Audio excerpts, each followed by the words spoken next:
Por sentar, irmãos. Amados, abramos a Escritura Sagrada, a palavra do nosso Deus, em Gênesis, capítulo 35. A despeito de hoje ser, irmãos, o segundo domingo do mês, portanto, ordinariamente seria o domingo da exposição do livro de Salmos. Eu tenho decidido por talvez dar continuidade a mais uma sequência de blocos aqui de raciocínio da exposição de Gênesis, para avançarmos um pouco mais nesse sentido do texto.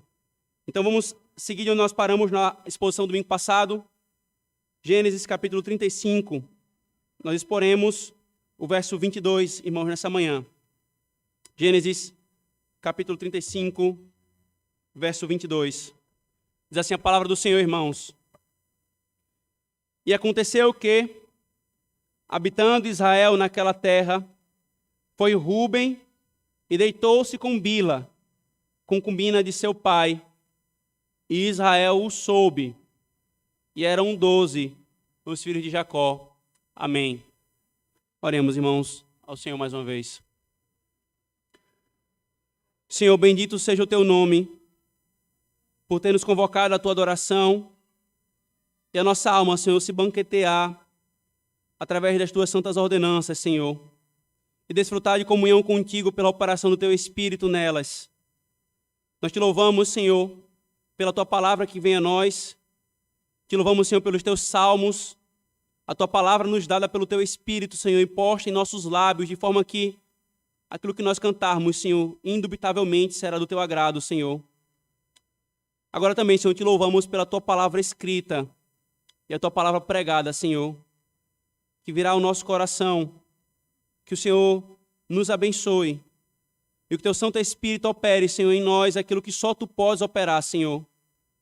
Nos faz contemplar a glória de Cristo nessa porção da tua palavra.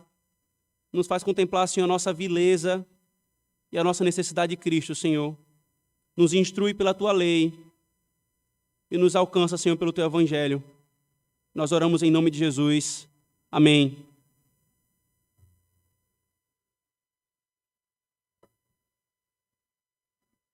Irmãos, na exposição passada, domingo passado, nós avançamos um pouco mais na caminhada do nosso livro de Gênesis e vimos o momento da morte de Raquel, esposa de Jacó. E vimos também que, a partir daqui, o livro de Gênesis começa a fechar uma seção para abrir uma nova seção. E como uma transição da narrativa entre a morte de Raquel, o fechamento do ciclo de Isaac, da caminhada de Isaac, mas também, irmãos, com um significativo paralelo entre Jacó e Esaú, que vai vir logo em seguida no capítulo 36, Moisés, inspirado pelo Espírito, coloca esse texto. Esse texto ele vem como, justamente nesse momento de transição, essa descrição do pecado de Rúben. E aparentemente, irmãos, quando nós olhamos esse texto, aparentemente pode nos soar que ele está um pouco deslocado aqui, porque, veja, há uma ruptura, a morte de Raquel, Jacó se muda, o pecado de Rúben, então avança para a descrição da genealogia de Jacó e em seguida da genealogia de Esaú, com o fechamento da caminhada de Isaac. Mas esse texto aqui, irmãos, não está posto como nenhuma porção da Escritura Sagrada de forma aleatória e muito menos deslocada. Aqui também, irmãos, há a instrução do Senhor para nós no que diz respeito ao evangelho dele e a sua lei nos instruindo o caminho que nós devemos andar. E que nos é descrito aqui, irmãos, um fato simples, é uma descrição básica aqui. Rúben, o primogênito de Jacó, aquele primeiro filho que Lia lhe deu, ele deita-se com uma concubina de Jacó. A concubina, irmãos, ela não era tida como uma esposa no sentido de ser a senhora da casa, ser herdeira dos bens, mas no que diz respeito aos deveres conjugais, das relações próprias entre marido e mulher, ela era tida como uma esposa no sentido de que nenhum outro homem poderia se deitar com ela. Nesse caso, se ela era concubina de Jacó, apenas Jacó poderia ter relações com ela, irmãos. E então, Rúben deita-se com a concubina de Jacó. Jacó é informado, ele sabe disso, mas o texto para aí, e então começa a introduzir a questão dos filhos de Jacó. Jacó soube do que Rúben tinha feito e aparentemente não fez nada. O que esse texto nos ensina aqui, irmãos? Nós vamos ver pelo menos 3 coisas aqui, queridos. que o pecado, em especial o pecado sexual, ele traz efeitos e consequências devastadoras. Efeitos e consequências devastadoras. E que nós devemos reagir devidamente a ele. Então, primeiro, irmãos, nós vamos ver aqui a questão do pecado cometido. Veja mais uma vez o texto. E aconteceu que, habitando Israel naquela terra, isto é, ele já estava estabelecido ali, depois desse processo de transição, Raquel morre na estrada, enquanto eles estavam saindo de um canto para outro. Então, Jacó chega no canto que ele deveria estar. Então, Rúben foi e deitou-se com Bila. Qual o pecado que é cometido aqui, irmãos? Rúben quebra aqui, irmãos, diretamente o 7º mandamento que diz, não adulterarás. É um pecado sexual, irmãos. E a Escritura, ela se refere a esse pecado de uma forma que nós poderíamos chamar eufêmica. Uma forma que é muito comum, irmãos, na Escritura Sagrada, ao se referir a esses assuntos. Ele se deitou com Bila. Mas, a despeito, irmãos, dessa linguagem eufêmica e sutil, o pecado que Rúben cometeu aqui, irmãos, foi profundamente grave. Basicamente, queridos, Rúben cometeu o mesmo pecado que aquele jovem lá da igreja de Corinto cometeu. Lembra do caso da igreja de Corinto? Em que Paulo escreve a epístola com uma santa indignação, porque um jovem tinha deitado com a sua madrasta, com a mulher do seu pai, e o conselho daquela igreja não tinha feito nada. Os presbíteros não haviam disciplinado aquele jovem. O pecado de Rúben, irmãos, é exatamente o mesmo. Está lá em 1 Coríntios 5, verso 1, Paulo falando, esse tipo de pecado não ocorre nem mesmo entre os pagãos. E se ouve falar que cometeu no meio de vocês, da igreja do Senhor. Até que, irmãos, nós já aprendemos algumas coisas na nossa caminhada e na maneira como nós devemos viver a vida diante do Senhor, irmãos. Se você percebeu bem, a Escritura, ela usa sempre uma linguagem modesta e pura para se referir às questões sexuais, irmãos. É uma coisa que nós devemos notar aqui, irmãos. É a maneira sempre modesta e pura com a qual a Escritura se refere ao pecado sexual e às questões que envolvem a sexualidade. Ela é sempre realista, descrevendo a coisa como os fatos são, e assustador muitas vezes o nível da nossa maldade que a Escritura está ali descrevendo, mas ela sempre faz com pudor e decência. Nós devemos então entender, irmãos, que nós devemos e podemos conversar entre nós sobre esses assuntos, sobre essa área da vida, quando for necessário, quer para instrução, quer para tratar algum pecado, mas especialmente, irmãos, com quem não for o nosso cônjuge, nós devemos sempre tratar do assunto com pudor. A nossa linguagem uns com os outros, irmãos, não deve consistir, quando nós tratarmos das questões sexuais, em expressões chulas, em conversas com termos indevidos, obscenos, libidinosos. Não deve ser conversas com piadas de duplo sentido, tratativa leviana sobre o assunto.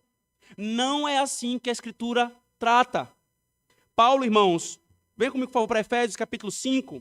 Note que Paulo fala, aplicando justamente o evangelho e a santificação na nossa linguagem. Efésios capítulo 5, verso 3 ao 5.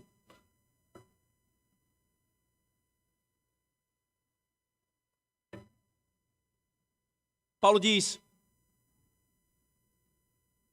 vamos ler a partir do verso 1. Sede, pois, imitadores de Deus como filhos amados, e andai em amor como também Cristo nos amou e se entregou a si mesmo por nós, em oferta e sacrifício a Deus em cheiro suave. Mas a fornicação e toda impureza ou avareza nem ainda se nomeie entre vós, como convém aos santos, nem torpezas, nem tolices, nem zombarias, que não convém, mas antes ações de graças. Porque bem sabeis isto, que nenhum fornicador, ou impuro, ou avarento, o qual é idólatra, tem herança no reino de Cristo e de Deus. Paulo diz, vocês não devem nem mencionar e lidar com esses pecados dessa forma, na maneira até como vocês portam-se e conversam uns com os outros. Mais uma vez, irmãos, não é que nós não devemos tratar desse assunto. Se a Escritura fala, nós temos de falar em ocasiões públicas, quando necessário, em ocasiões privadas, quando necessário. A questão aqui, irmãos, é a forma como nós vamos fazer.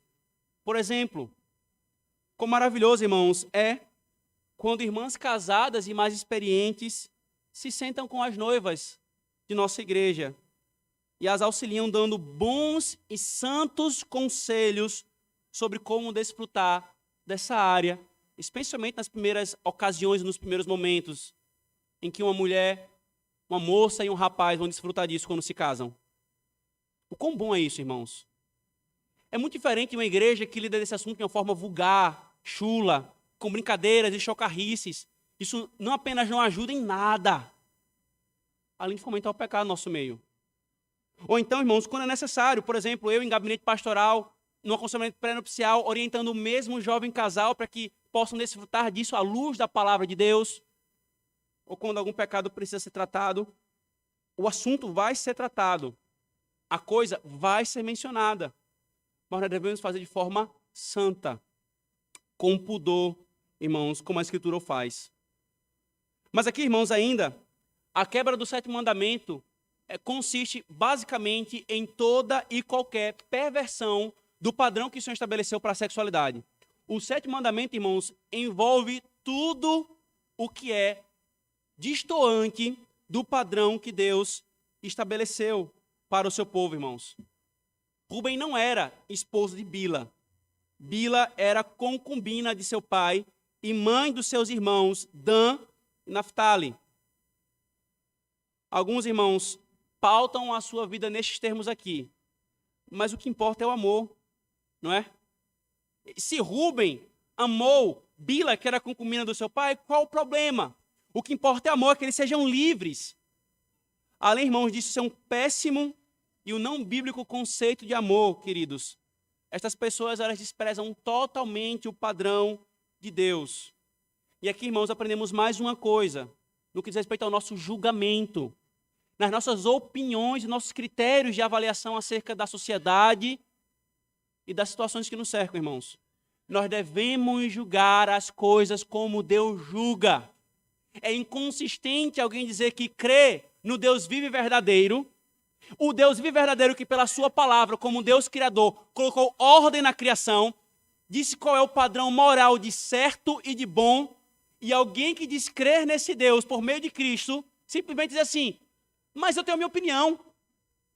O que importa é o que Deus fala? Importa tudo. Se eu digo crer nesse Deus, eu tenho que me conformar ao que Ele diz ser certo e desprezar aquilo que Ele diz ser errado. Para que jamais, irmãos, haja também no nosso meio o aplauso daquilo que o Senhor condena. Olha que lindo. Já viu esses filmes que fazem toda uma construção de relacionamentos e que daqui a pouco você está envolvido aplaudindo e apoiando aquilo que é perverso no que diz respeito a relacionamentos, por exemplo?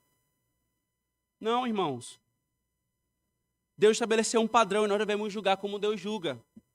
O padrão de Deus é desfrutar desta dádiva, que é a relação sexual, apenas entre um macho e uma fêmea, relação heterossexual, que estão unidos em um pacto marital monogâmico. Apenas esse é o ambiente propício para desfrutar isso de forma santa e agradável ao Senhor. Querer desfrutar disso sozinho, por pecados e prazeres individuais, ou desfrutar com quem não é seu cônjuge, ou com o mesmo sexo, ou com outro que não seja um ser humano em condições de se casar, isso é pecado. Isso é pecado, é a quebra do sétimo mandamento, irmãos. Devemos julgar a coisa de forma acertada. Outra vez, conversando com um irmão, eu creio que ele já era pastor, e discutindo sobre essas questões sociais e as políticas públicas de empurrar a goela abaixo na sociedade aquilo que é contrário à lei do Senhor. A pessoa mais adepta a um certo tipo de liberalismo político ou um progressismo, sabe-se lá o que era aquilo. Simplesmente falou assim, e qual o problema se pessoas do mesmo sexo querem se casar? Eu não concordo, mas eu não vou ser contra. Mas é o seu dedo que está lá voltando naquele que vai apoiar aquilo. Isso é inadmissível no meio do povo de Deus. É uma inconsistência alguém dizer, eu creio nesse Deus, mas julgar as coisas de forma contrária ao que ele está julgando. Eu não vou concordar, eu não vou apoiar, eu não vou aplaudir. Se estiver ao meu lado, eu vou amar, eu vou respeitar como ser humano. Mas a concordância com aquilo que é contrário à palavra do Senhor, o povo de Deus tem o dever, ainda mais quando Deus fala, no caso desse exemplo que eu estou colocando, irmãos, que a lei do Senhor é o padrão não só para a igreja, a lei do Senhor é o padrão para toda a humanidade, igreja, família, Estado, nações, empresas, todas as estruturas sociais, irmãos. Devemos julgar como Deus julga as coisas, queridos.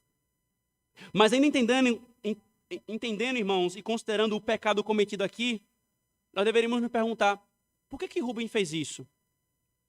Qual é a razão que levou Rubem a cometer um pecado como esse, irmãos, tão odioso, como a Escritura apresenta? Aqui, irmãos, o texto não nos traz razões explícitas para isso, irmãos. Talvez por Rubem ter meramente um coração cobiçoso, talvez, junto a isso, Jacó ter sido negligente no cumprimento dos seus deveres maritais com Bila, e Rubem quis fazer questão de chegar lá e suprir isso, que não lhe era próprio. Ou talvez até mesmo a própria Bila fosse leviana e o seduzisse, como foi no caso da mulher de Potifar com José. E, inclusive aqui, irmãos, com grande probabilidade, Bila tinha pelo menos de 15 a 20 anos a mais que Rubem. Nós não sabemos a razão, irmãos. Mas aqui, querido, não importando a razão, o que não nos surpreende é que o pecado de Rubem foi na área sexual. Não nos choca. Choca a magnitude, mas o fato em si não é surpreendente, irmãos, quando ele teve um testemunho explícito de pecados sexuais sem fins na sua família por parte do seu pai. Vocês lembram disso? Jacó casa-se com Lia, enganado por Labão. Mas ao invés de ele se dar por satisfeito que ele estava com aquela mulher, ou então tentava ver uma forma de quebrar aquele pacto marital, não, tá bom, eu fico com Lia. Agora me dê também Raquel. E aí estabelece uma bigamia. Daqui a pouco, como um homem frouxo que foi, não cumprindo o seu papel de pastor das suas esposas, elas no seu conflito, disputa de idólatra uma com a outra, inveja uma da outra, começam a colocar suas concubinas no meio da jogada, para que Jacó se deitasse. Jacó, com muita facilidade, se deita com Bila e se deita com Zilpa. Qual foi o primeiro filho de Jacó? Rubem, filho de Lia, o primeiro filho que nasceu. Rubem, desde a mais tenra idade, testemunhava os pecados do seu pai na área sexual. Desde a mais tenra idade. Então não assusta isso, irmãos. Isso aqui, queridos, não é o determinismo freudiano. O pecado dos pais sobre os filhos, como essa doutrina lida. Mas como já falamos outras vezes, irmãos, a Escritura, ela nos alertam que pelas suas práticas, os pais, eles podem legar aos seus filhos tanto um estilo de vida piedoso, quanto um estilo de vida impiedoso. Um ou outro. Os filhos vão olhar para os pais, buscando um padrão, irmãos, imediato para a sua caminhada. Não poucos filhos, irmãos, são presos nas amarras dos pecados sexuais, por práticas sexuais de seus pais, ou que eles mantinham sem nenhum tipo de pudor de acobertar, ou que incentivavam, já viu essa? Pais que incentivam seus filhos aos pecados sexuais, ou que até mesmo lhes expuseram. Quantos não são os rapazes, até mesmo moças, que se veem escravas da pornografia, por exemplo, porque os seus pais lhes puseram aquilo. Por isso, irmãos, pais, homens e mulheres, cuidado ao que expomos os nossos filhos, irmãos. Cuidado. Às vezes você expõe o seu filho a coisas que talvez diretamente não tratam de pecados sexuais, mas que vão jogando ali a semente na alma dele, preparando para germinar na mais profunda tentação que vê a alma deles. Cuidado, pais, ao incentivarmos os nossos filhos a algum pecado sexual, no afã de parecermos héteros demais ou qualquer coisa do tipo. Cuidado com o próprio pecado sexual, que seja mantido de forma pública ou privada na sua vida. Isso vai trazer um impacto na vida do seu filho que você não tem noção de como isso pode destruir a vida dele. E no caso do Jacó, não só destruiu a vida de Rúben, trouxe consequências sobre ele mesmo. O seu filho que testemunhou o pecado do seu pai, agora estava usando o próprio pecado contra o seu pai, deitando-se com sua concubina.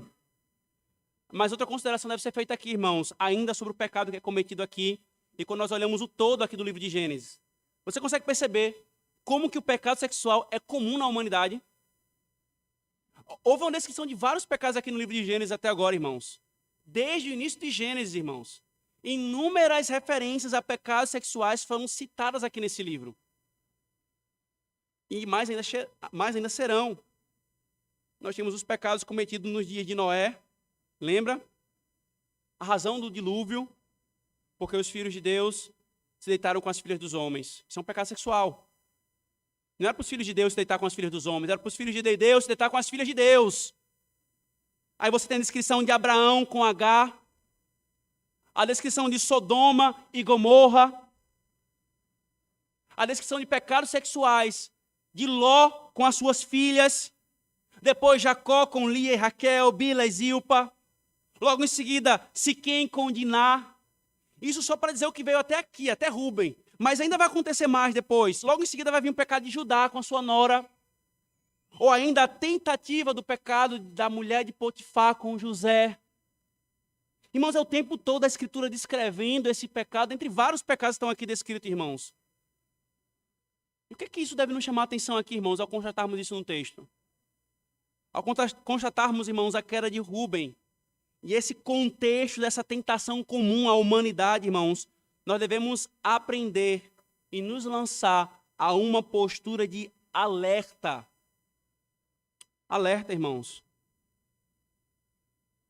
É comum, queridos, entre nós, encontrar o seguinte pensamento: eu jamais cometeria tal e tal pecado sexual. Alguém pode pensar. E aí nós, com veemência, condenamos tais e tais pecados sexuais e o que deve ser feito. E aí, então nos julgamos mais justos do que aquele irmão ou aquela irmã que caiu em tal pecado sexual. E achamos que nunca nós pecaremos naquela área como aquela pessoa pecou. Todavia, queridos, o padrão da corrupção da natureza humana nos mostra exatamente a nossa inclinação para o sentido contrário, queridos. Paulo alertou aos irmãos de Corinto: quem está de pé, cuide para que não caia. Quem está de pé, cuide para que não caia. Eu e você, meu irmão, nós não vamos nos cuidar se nós acharmos que nós jamais vamos pecar com tais e tais pecados sexuais. Que somos intentáveis, que somos fortes o suficiente para resistir a qualquer tentação nessa área. Na verdade, irmãos, a queda de gigantes, e nós podemos aqui contar Rúben como um gigante, ele é um dos patriarcas. Com todos os seus defeitos, seus pecados, ele está lá na base da formação do povo de Deus. Como Jacó em toda a sua imperfeição, como Abraão em toda a sua imperfeição. A queda de gigantes, irmãos, deveria nos chamar a atenção ao cuidado com essa área, queridos. Muitos desses caíram nessa área, achando que jamais poderiam cair nela. A queda de Rúben, como eu acabei de mencionar, além de nos fazer condenar e reprovar o pecado dele, irmãos, deve nos colocar uma disposição de temor e tremor. Mais do que meramente uma posição condenatória do pecado de Rúben, apontando o dedo: é mesmo, Rúben, que coisa ridícula e terrível que você fez. O joelho tem que tremer, irmãos.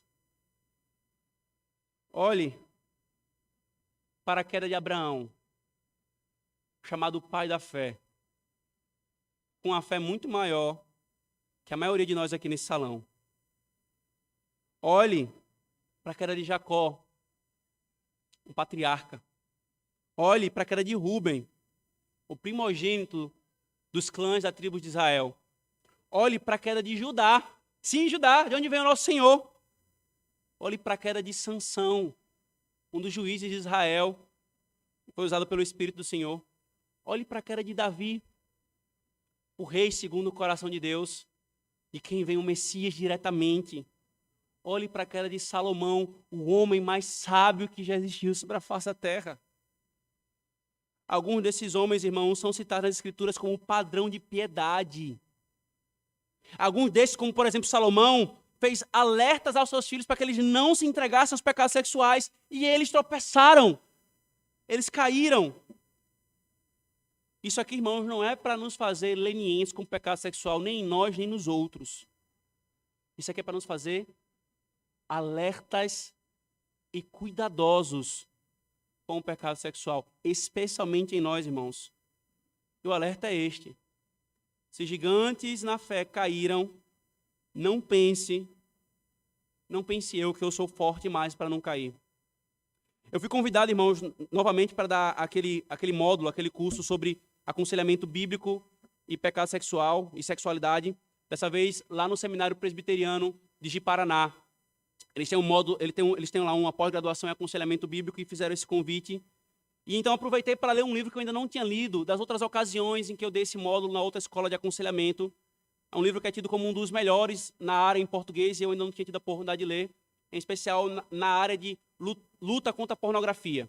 E eu começo a ler o livro, começo a ler o prefácio, e aí no prefácio o autor começa a dizer o quão boa é aquela obra, o quanto aquela obra vai conduzir você, leitor, à graça de Cristo, ao poder que é em Cristo, ao Evangelho, e palavras fantásticas, e é isso mesmo, então o livro está indo no sentido certo, eu quero ler esse livro aqui. Quando eu termino o prefácio, assinado Joshua Harris. Não sei quantos de vocês sabem quem é Joshua Harris. Foi um dos maiores escritores de best-seller no mundo todo. Pastor, cristão, evangélico, que escreveu contra a impureza sexual. Hoje, Joshua Harris divorciou-se da esposa, pediu desculpa à comunidade LGBT por tudo que ele falou, apostatou da fé, negando explicitamente o evangelho. Não foi, mudou de opinião para uma doutrina, mas não, negou totalmente o evangelho e se entregou ao mundanismo. Não tem como o coração não tremer, irmãos. E olhar para nós e reconhecer: eu não tenho poder nenhum para me manter de pé. Eu preciso da graça do Senhor. Eu preciso declarar guerra. Eu preciso estar em alerta. Eu preciso estar em alerta. O se manter de pé, irmãos, não envolve mera reprovação do pecado sexual nos outros. É possível reprovar em sua opinião, mas abraçar em sua prática. Não há, irmãos, maior reprovação ao pecado do que quando diligentemente nós o evitamos. Reprovar duramente o pecado nos outros, mas nos lançarmos a eles nos faz hipócritas, conforme Paulo fala em Romanos 2 e o nosso Senhor fala em Mateus 7. Por isso, irmãos, parafraseando Calvino, o pecado sexual no meio do povo de Deus humilha-nos para que nós sejamos mais atentamente cuidadosos e mais diligentes na oração, irmãos. Ainda, queridos, aprendemos aqui também, tratando ainda sobre o pecado, descrito aqui, que o pecado sexual mais uma vez entrou na casa de Jacó. E é para que fique claro para nós, irmãos, que mesmo que nós tenhamos alguma vitória, e se o Senhor recentemente lhe deu alguma vitória na área do pecado sexual, dê graças a Ele por isso. Mas, mais uma vez, não baixe a guarda. O pecado tinha entrado na casa de Jacó e ele tinha ficado lá atrás. Note que o que vai acontecer aqui é anos depois, irmãos. Mas estava entrando novamente na casa de Jacó. Então, percebamos, irmãos, e ainda percebemos que pelo fluxo da narrativa, isso aconteceu num contexto de luto. Rúben deitou com a concubina do seu pai em um contexto de luto. Isso nos ensina, irmãos, que não há tempo de se baixar a guarda. Contexto de alegria, contexto de tristeza, contexto de provação, contexto de bênção. Tem que ser todos eles em guarda, irmãos. Satanás fará o possível para perverter a família do povo de Deus, as famílias do povo de Deus e a própria igreja, por meio do pecado sexual. Não há um que esteja isento. Não há momento em que nós não devemos nos guardar. E é por isso, irmãos, que no nosso compromisso pactual mútuo, um com o outro nessa igreja local, porque essa é uma comunidade do pacto, nós devemos diligentemente nos colocar em oração um pelos outros. Não só as esposas orando pelos seus maridos, os maridos orando pelas suas esposas, mas a igreja orando pelos seus presbíteros, pelos seus diáconos, um homem orando pelos outros homens dessa igreja. Mesmo que não se saiba ou não se tenha necessariamente algum pecado sexual específico, mas para que o Senhor nos fortaleça mutuamente para nós perseverarmos juntos, irmãos. Esse é o pecado que é cometido aqui, irmãos. E é isso que nós podemos aprender aqui com essa descrição. Mas também, irmãos, pelo que ocorre aqui, nós temos a descrição no restante do livro de Gênesis de algumas consequências que veio sobre a vida de Rúben, nos mostrando que o pecado sexual, como qualquer outro pecado, embora perdoado pelo Senhor, ele vai ter as suas consequências em maior ou menor grau. O Senhor pode ser tão gracioso que até mesmo algumas consequências sejam arrefecidas. Mas não foi o caso aqui de Rúben, irmãos. Esse pecado dele trouxe consequências para ele e para o seu pai. A primeira consequência aqui, irmãos, geral que nós podemos observar, é a descredibilização da eleição da graça. Porque note que esse tipo de situação aconteceu onde? Foi nas famílias de Canaã? Não. Foi na família de Esaú, rejeitado por Deus? Não. Foi na família do pacto. Foi entre aqueles e naqueles que eram os cabeças do pacto, que estavam levando o pacto adiante para a obra da redenção, irmãos. É por isso que Calvino, comentando esse texto, ele acertadamente disse: pelo prodigioso artifício de Satanás, essa grande obscenidade perpetrou na Santa Casa, a fim de que a eleição divina pudesse parecer sem efeito. Queridos, de fato, irmãos, o pecado sexual ele traz essas consequências. E os crentes que se lançam de forma impenitente são motivo de blasfêmia entre os ímpios. Os ímpios podem olhar para as famílias do pacto caindo nesse pecado e dizer assim: olha aí, cadê a graça que eles falam? Que evangelho é esse? Que Cristo é esse? Há uma descredibilização da eleição da graça, irmãos. Ou até mesmo as consequências nesse sentido do poder da eleição da graça ou da graça do Senhor pode vir sobre o coração daqueles que caem nesse pecado com a sua incredulidade acerca do poder de Deus. Isso leva então ao segundo efeito aqui, irmãos. Que poderíamos dizer dessa forma, irmãos. O segundo efeito desse pecado aqui, que o livro de Gênesis nos descreve, é a sua consciência culpada. Embora, irmãos, o texto não nos fale a reação de Jacó, e nós vamos aprofundar isso aqui já já, o texto termina assim: Israel o soube, ponto. O texto não nos diz qual foi a reação de Jacó aqui, e o texto também não nos descreve qual foi a reação de Rúben quando seu pai soube. Se ele se arrependeu, se ele se humilhou, se ele chorou, se ele foi obstinado. Mas lembremos, irmãos, que um texto, especialmente dentro de um livro, ele não é interpretado de forma isolada. Todo o livro ele compõe um todo para nós entendermos o que está acontecendo aqui. E tem coisas que vêm depois que nos lança a luz sobre o que pode estar acontecendo com Rúben, ou o que aconteceu com Rúben como efeito do seu pecado. Há duas outras situações em que Rúben é protagonista. E ali nas suas falas, aquele que não aparecia até aqui, ele passa a aparecer. Isso não é à toa. E as suas falas mostram que possivelmente estava no seu coração. Vem comigo para Gênesis 37, verso 21.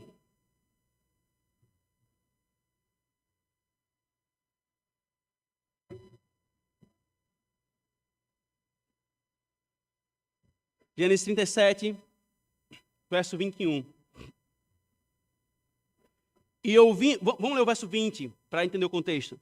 Vinde, pois, agora, e matemo-lo, e lancemo-lo numa destas covas, e diremos, uma fera o comeu, e veremos que será dos seus sonhos. Aqui, irmãos, lembra aquela ocasião em que Jacó manda José ir procurar os seus irmãos que estavam demorando muito, e aí os seus irmãos que odiavam José o veem se aproximando e eles começam a tramar a morte do seu irmão e dizer que iriam falar para o pai, para Jacó, que uma fera o tinha devorado. Quem é que intervém nessa situação aqui, irmãos? Verso 21. E ouvindo-o Rúben, livrou-o de suas mãos e disse: não lhe tiremos a vida. Também lhe disse Rúben: não derrameis sangue, lançai-o nesta cova que está no deserto, e não lanceis mãos nele.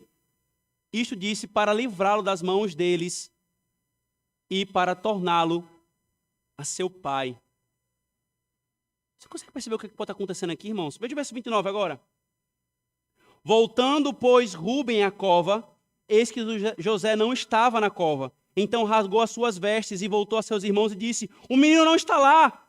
E aonde eu irei? Então tomaram a túnica de José e mataram um cabrito e tingiram a túnica no sangue. Mas não para aqui, irmãos, a questão. Venham comigo para Gênesis capítulo 42. Verso 22. Eu quero que você lembre que José era filho de Raquel, aquela que ele desgovernadamente amava. E ele tinha José de forma predileta em relação aos outros filhos. Isso é mais um pecado de Jacó que suscitou problemas na sua família. Então seus irmãos odiavam José, dentre outras questões, por isso. Mas olhe como Rúben está agindo. Capítulo 42, verso 22. E Rúben respondeu-lhes, dizendo: não vulo dizia eu, não pequeis contra o menino, mas não ouvistes, e vês aqui, o seu sangue também é requerido. Quando é que ele fala isso? Quando José, agora no Egito, os identifica e reconhece quando eles vão até lá pegar comida, e ele manda prendê-los. E ele pergunta pelos irmãos dele, José e Benjamim. E aí, à mesma hora, o que é que vem à consciência de Rúben? O pecado.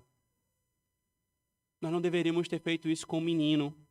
Lá atrás, a minha consciência também estava me acusando. Eu tenho que preservar esse menino, porque eu já desonrei muito meu pai. Eu já entristeci muito o seu coração. Eu já o dilacerei. Eu quero contar ponto com ele, por exemplo. Eu quero garantir que o coração dele vai estar em paz. Agora veja o verso 37 do mesmo capítulo 42. Mas Rúben falou a seu pai, dizendo: mata os meus 2 filhos, se eu não tornar a trazê-lo para ti. Entrega-o em minha mão e tornarei a trazê-lo. Irmãos, não é à toa e não é sem querer que o filho que tem se posicionado sempre para tentar agradar o seu pai, preservá-lo de uma tristeza maior, é o mesmo que provocou aquilo lá atrás. Rúben. Uma consciência culpada que o moveu, de certa forma, a querer agradar o seu pai depois da desonra que ele fez e reconquistar a confiança. O pecado sexual, irmãos, traz consciência culpada, mas que também nos mostra uma coisa aqui. Tendo ele desonrado o seu pai com o pecado sexual, ele buscou todos os meios possíveis para reparar o seu pecado. Por isso, irmãos, se nós pecarmos com o pecado sexual, nós devemos nos esforçar para buscar todos os meios possíveis para reparar o pecado daqueles que foram ofendidos, irmãos. E não medir esforços. Nenhum esforço será de nós. Ao ponto de Rúben falar para Jacó: mata os meus filhos se eu não trouxer Benjamim vivo. Um coração que procurava reparar-se. Mas também, irmãos, a última consequência que Gênesis nos mostra, veja o capítulo 49, são as consequências espirituais na vida de Rúben.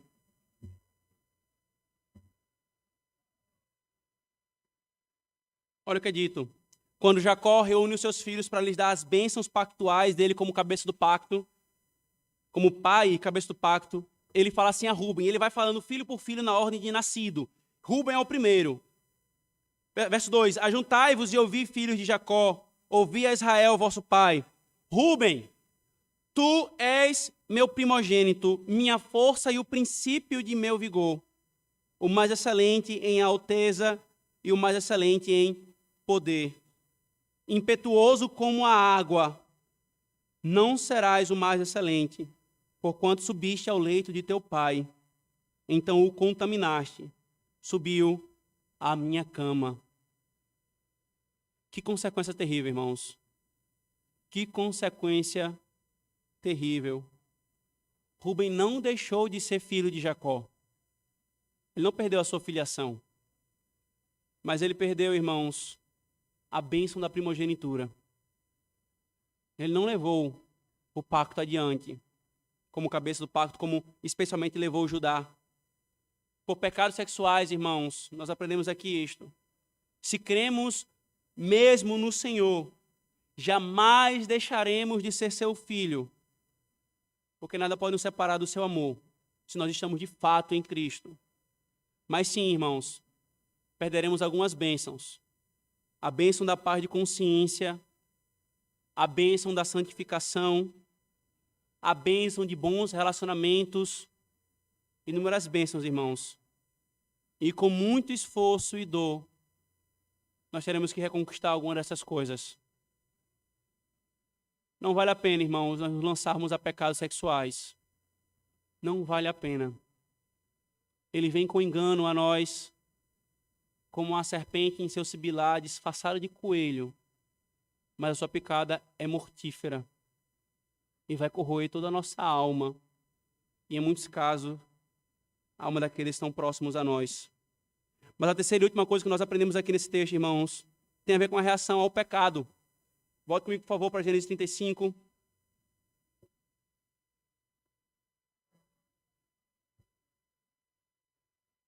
O texto diz: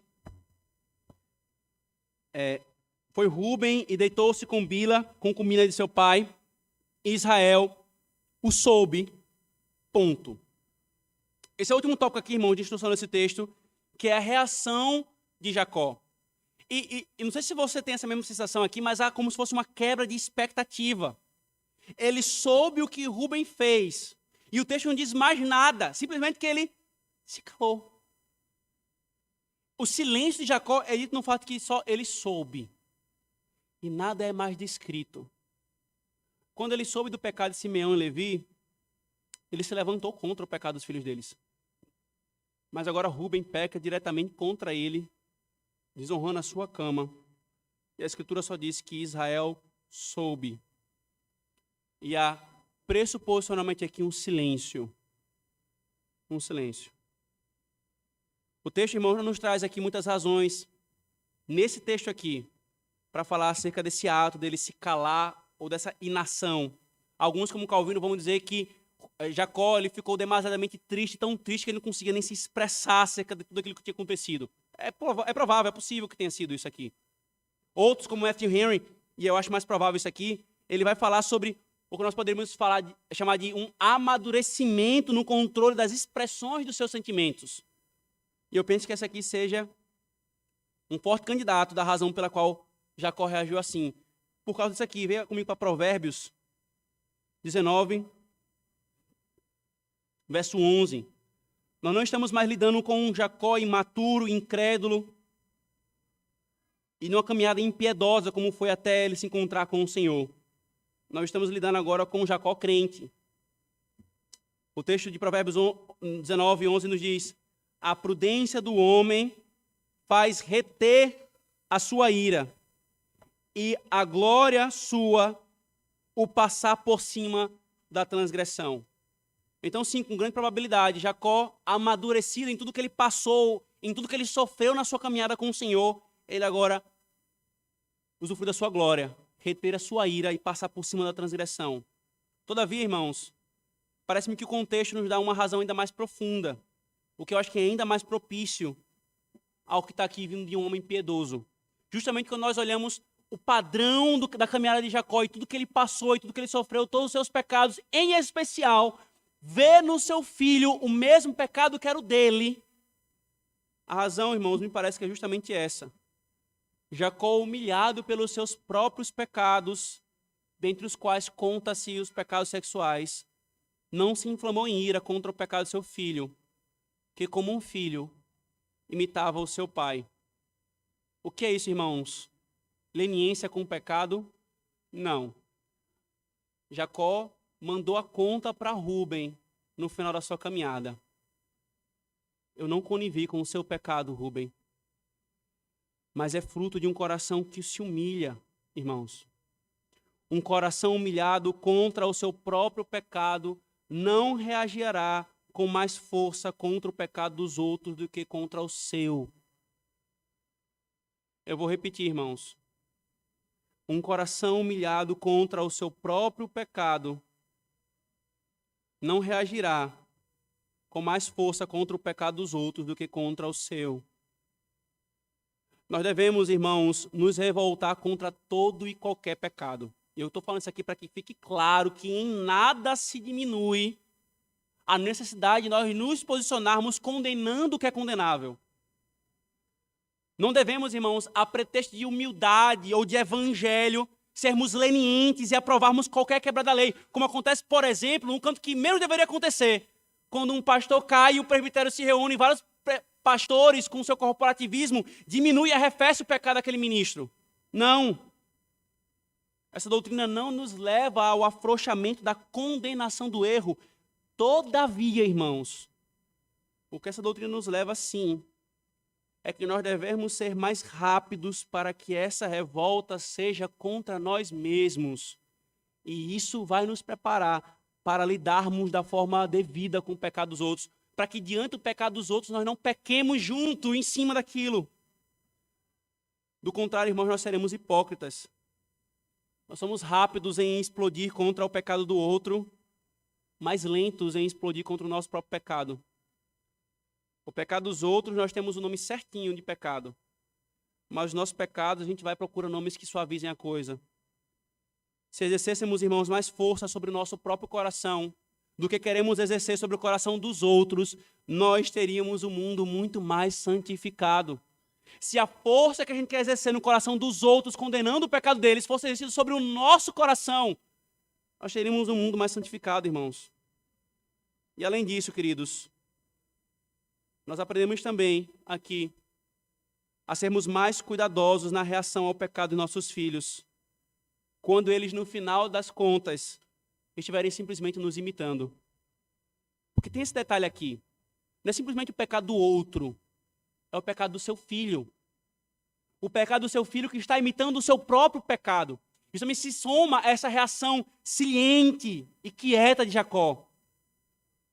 Ver, irmãos, o nosso próprio pecado em nossos filhos deve nos fazer repreendê-los, mas com mais humilhação ainda. Nos humilharmos ainda mais quando eu tiver que levantar a voz ou a mão para discipliná-lo por aquele pecado que está em mim. Muitas coisas maravilhosas, irmãos, sobre como viver nós aprendemos nessa porção. Mas tem uma aqui, irmãos, sobre essa reação de Jacó, que é ainda mais maravilhosa. Acima de tudo aqui, irmãos, a reação de Jacó nos lembra de um que, sendo justíssimo, não um como Jacó, um que, sendo justíssimo, esteve diante dos pecados dos homens e permaneceu calado. Um que esteve diante do pecado daqueles que eram seus discípulos, que o traíram, que o negaram, que o abandonaram, e ele não abriu a boca, e ele tinha todo o direito de abrir a boca, porque esse pecado não era igual a ele. Porque ele não tinha nenhum pecado contra o qual ele devesse se odiar a si primeiro para odiar no outro. Ele teria toda a autoridade de se levantar e condenar. Mas ele se calou. Ele esteve diante do pecado daqueles que o odiavam, com mentiras, falsos testemunhos e agressões. E ele se calou. Jacó, irmãos, aqui nos lembra justamente daquele que se calaria diante do pecado dos outros contra ele, Jesus Cristo, para que pela redenção que ele estava operando, ele pudesse calar os nossos pecados. Cristo se calou na obra da paixão, de se entregar diante dos nossos pecados, para que por meio da sua obra ele calasse os nossos pecados. É justamente esse Cristo, irmãos, que nós devemos nos voltar diante de um texto como esse. Os nossos joelhos tremem diante do pecado sexual. Qual homem aqui pode alegar pureza total na quebra do 7º mandamento? Qual mulher aqui pode alegar pureza total na quebra do 7º mandamento? Qual de nós, irmãos, reage devidamente ao pecado em nós e ao pecado dos outros? Quantas não são as consequências que nós já temos colhido ou que ainda iremos colher? Quer pelo temor, quer pelas consequências, quer pela nossa incapacidade de reagir adequadamente, irmãos. Esse texto nos volta mais uma vez para aquele que pode nos manter de pé, o único que pode nos manter de pé. Não é o nosso braço forte, não é a nossa experiência, não é a nossa sabedoria, não é o nosso conhecimento, não é o tempo de caminhada, é apenas Cristo. Eu já vi homens de cães caírem em pecados sexuais tanto quanto jovens na sua caminhada cristã. Apenas Cristo pode nos sustentar, irmãos. Eu já vi pessoas com toda a sua justiça reagindo com odiosidade contra o pecado do outro. Apenas Cristo pode nos fazer odiar mais o nosso próprio pecado. Consequências terríveis, irmãos, vêm sobre a nossa vida. Mas apenas Cristo e em Cristo nós não apenas podemos ter, por sua misericórdia, um arrefecimento das consequências, mas podemos ter graça para lidar com elas. Recorramos ao nosso Senhor, irmãos. Recorramos ao nosso Senhor. Amém. Oremos, irmãos. Senhor Deus, a Tua palavra nos escreve, Senhor, nosso coração tal como ele é. E não há nenhuma falsidade, Senhor. O Senhor não nos encobre o que de fato somos. Como nós vemos em textos como esse, Senhor, e em outros parecidos, que desnudam a nossa odiosidade, Senhor, em várias áreas da vida. Diante de um texto como esse, Senhor, nosso coração treme. Nenhum de nós, Senhor, podemos nos manter em pé.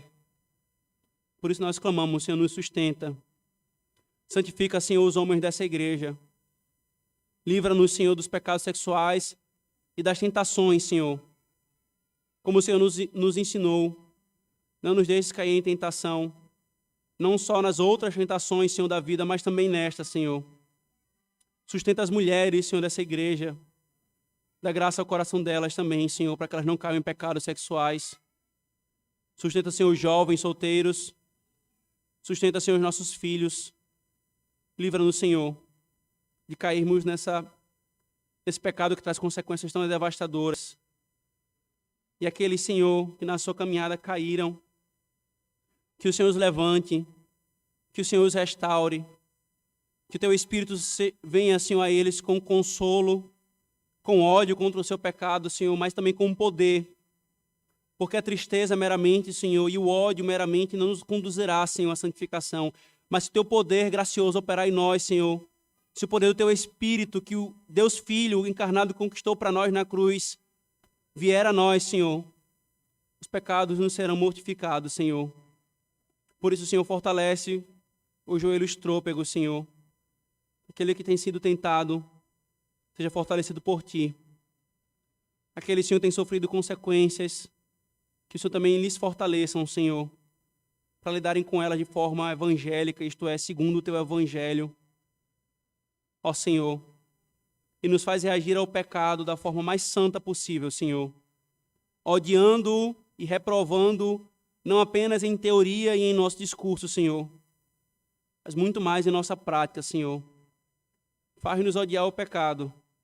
Antes, Senhor, faz-nos amar ainda mais a Cristo e vermos a sua beleza, para odiarmos tudo aquilo que é contrário a essa beleza santa, Senhor. Nós oramos em nome de Jesus.